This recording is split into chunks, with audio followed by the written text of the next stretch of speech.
వస్తుంది. ఆ విధంగా దాన్ని టైప్ చేసుకొని కరెంట్ ఎక్కువ ఉత్పత్తి చేసి ఆ రోజు మేము చేసిన కరెంటు ఉత్పత్తి వల్ల ఇంతవరకు కాపాడుకోగలిగాం. దాన్ని ఏమాత్రం కూడా అదనంగా ఉత్పత్తి చేయలేకపోయారు కాబట్టి ఈరోజు కరెంటు కోత వచ్చి మళ్ళా డిపార్ట్మెంట్లో అష్ట కష్టాలు వచ్చాయి. నేను అందుకనే ఆ రోజు మేము చేసిన దాని వల్ల చేసిన దాన్ని ఇంకొంచెం ముందు తీసుకుపోయింటే ఈ కష్టాలు వచ్చేటే కాదు. వీళ్ళు ఏమీ చేయలేదు. అందుకని నేను చాలా స్పష్టంగా హామీ ఇస్తున్నా, ఈరోజు ఏవైతే అభివృద్ధి ఫలితాలు వచ్చాయో అవి పేదవాళ్ళకే చెందాల్సిన అవసరం ఉంది. ఇంకొక ఉదాహరణ కూడా మీరు ఆలోచించుకోవాలి.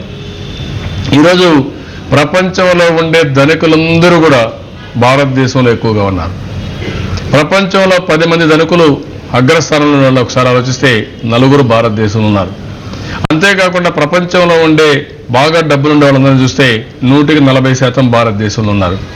అదే మరి పేదవాళ్ళని చూస్తే ప్రపంచంలో ఉండే పేదవాళ్ళందరూ 170%, 80% ఇండియాలో ఉన్నారు. ఇది దేశానికి మంచిది కాదు. అందుకే నేను అనేది ఈ యొక్క అభివృద్ధి ఫలితాలను పేదవాళ్ళకి తీసుకుపోవాలంటే ఒక్క క్యాష్ ట్రాన్స్ఫర్స్ తప్ప వేరే మార్గం లేదు. లేకపోతే అసమర్థ ఉంటుంది. పంపించే డబ్బులు మధ్యవర్తులు తినేస్తారు. కడాన పేదవాళ్ళకి చెందేది మాత్రం 10-20% చెందుతుంది. దీనివల్ల లాభం ఉండదనే ఉద్దేశంతో ఈ కార్యక్రమాలు పెట్టాం. మీతో మాట్లాడడానికి రాంబాబు విజయవాడ నుంచి టెలిఫోన్ లైన్లో సిద్ధంగా ఉన్నారు. రాంబాబు, చంద్రబాబు గారితో మాట్లాడండి. ఓకే, రాంబాబు గారు చెప్పండి. Good evening sir. నమస్కారం అండి. నమస్కారం సార్. నేను మధ్యగడ్డ నుంచి మాట్లాడుతున్నాను సార్. నా పేరు రాంబాబు అండి, ముల్లపూడి. చెప్పండి రాంబాబు గారు.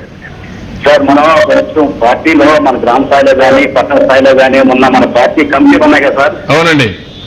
అవి కొంచెం ఎక్కువ సమర్థవంతంగా పనిచేసి లోకల్ గా ఉన్న సమస్యలపై దృష్టి సారించి ఏ పార్టీ వాడైనా సరే కూడా దాన్ని మనం కొంచెం పరిష్కరించే విధంగా, మన పార్టీ యొక్క ప్రతిష్టను పెంచే విధంగా కమిటీని తీర్చిదిద్దాల్సిన అవసరం ఉందనుకుంటున్నాం సార్.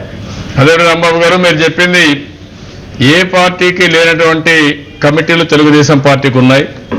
ఆ విధంగా జిల్లా కానీ, మండలం కానీ, కాన్స్టిట్యున్సీ కానీ, గ్రామ కమిటీలు ఉన్నాయి. ఈ కమిటీలు ఇంకా బాగా పనిచేస్తే ఇంకా మెరుగైన ఫలితాలు వస్తాయి. సరే, ఎన్నికలు వచ్చాయి. నేను తెలుగుదేశం పార్టీ నాయకులకు, కార్యకర్తలందరికీ కోరుతున్నాను, ఈరోజు కాంగ్రెస్ పార్టీని ఓడించాల్సిన అవసరం ఉంది. ఇది ఒక చారిత్రక అవసరం. ఎందుకంటే అవినీతి విచ్చలవిడిగా పెరిగిపోయింది. ప్రజా వ్యతిరేక కార్యక్రమాలు చేస్తున్నారు. ఎవరైనా మీరు తప్పు చేశారంటే వాళ్ళపైన దాడులు చేస్తున్నారు, ఎదురుదాడి చేస్తున్నారు. మీడియా పైన కావచ్చు, ప్రతిపక్షాలపైన, లేకుంటే రాజ్యాంగ వ్యవస్థలపైన కూడా దాడి చేసే పరిస్థితి వస్తూ ఉంది. ఇలాంటి పార్టీని, ఒక రాక్షస రాజ్యాన్ని మనం అందరం కూడా ఏ విధంగా ఎదుర్కొని మళ్ళీ వీడు గెలిస్తే మాత్రం చాలా ప్రమాదం వస్తుంది. ఎందుకంటే సమాజంలో పేదవాళ్ళ ఇళ్లకు రక్షణ లేదు, పేద రైతు భూమికి రక్షణ లేదు, ఆడపిల్లల మానవానికి రక్షణ లేని పరిస్థితి వస్తూ ఉంది. ఇలాంటివన్నీ చూస్తూ ఉంటే ఈ యొక్క ప్రభుత్వం కావాలని ప్రోత్సహించి ఎక్కడికక్కడ ఎదురుదాడి చేసి ఈ యొక్క సమాజంలో ప్రతి ఒక్కరు కూడా భయభ్రాంతులను చేయాలని ఆలోచిస్తున్నారు. ఈ విషయం మీరు గుర్తుపెట్టుకోవాల్సిన అవసరం ఉంది. ముఖ్యంగా కార్యకర్తలందరినీ కోరుతున్నాను, కమిటీలందరినీ కోరుతున్నాను. ఈరోజు ఎంపీకి కూడా చాలా వరకు ఒక ఎక్సర్సైజ్ చేస్తున్నాం. తొందరలోనే అభ్యర్థులను ప్రకటించుకుంటాం.